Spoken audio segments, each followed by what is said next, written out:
The toolkit lists across 4 main domains of content, learning resources, synchronous communication, asynchronous communication and assessment, a range of different teaching activities that you might be engaged in, and what are some of the recommended and supported technologies. It's not an overly comprehensive list, but you'll be surprised, or maybe you won't, when you actually talk to academics that they go, oh, I'm really looking at doing some role plays and some debates. What can I use for that? And if you mention you can use Blackboard, sometimes they're quite surprised that there is that sort of functionality in there. And the university invests a lot in Blackboard as a management system, and so this is also to help identify where parts of that technology could be used to support particular teaching activities. So why do we have it? It's because not all technologies are created equal, and there are some technologies that you will require a little bit more expertise in order to use them quite effectively. So what we've got on Quilt, I'll just explain now on how it can be used. There are 4 main domains, as I mentioned before. The first one that we'll look at is assessment, because that's a very important area. And you'll see that on the left-hand side there's a list of the different, just a couple of the different teaching activities, and in the right, just a couple of the technologies that might be used to achieve that particular goal. And you can see that there's also a mix of university-supplied and managed technologies, and those that aren't managed by the university.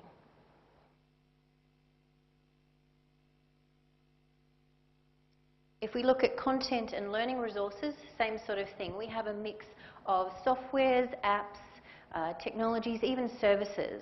So if you're going to be looking at open education resources or publisher content, the library is a really good place to start. Talk to your liaison librarian. There are millions of resources in the library, and we could be making better use of those.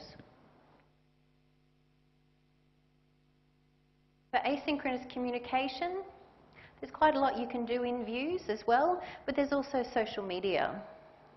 And for personal communication, those times when you want to just have a one-on-one conversation with students, there are options within Views to have that engagement.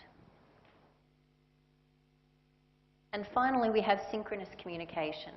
So what are the different strategies and technologies? We've got a mix of webinars, lectures, chat rooms, etc. With Echo 360, Collaborate. We've also got Instant Messenger, which Hermie talked about a bit earlier. And student response systems, and there's just a couple mentioned there.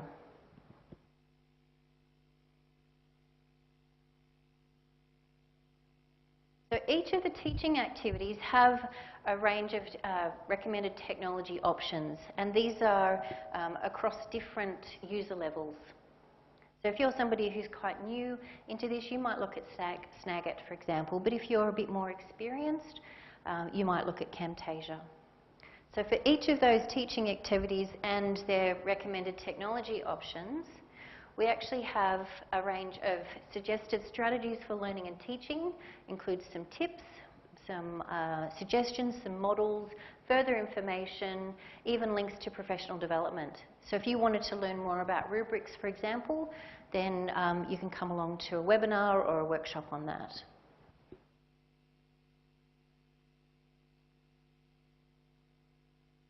Why might you use it? We know from students telling us in student institutional surveys that while they're excited and keen to use technology, they don't want technology used for the sake of it. They want it to be used well and quite simply.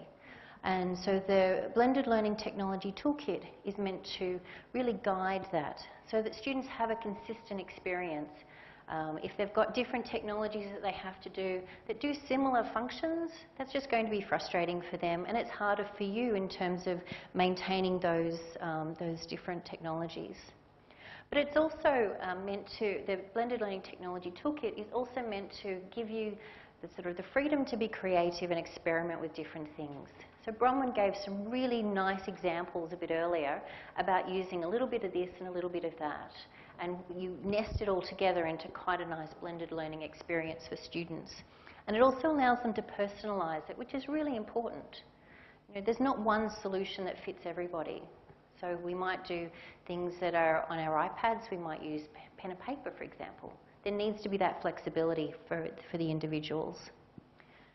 The other thing that the blended learning technology toolkit does is it informs our blended learning roadmap.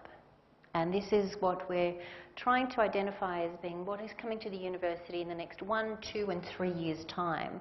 One example would be content management and live streaming.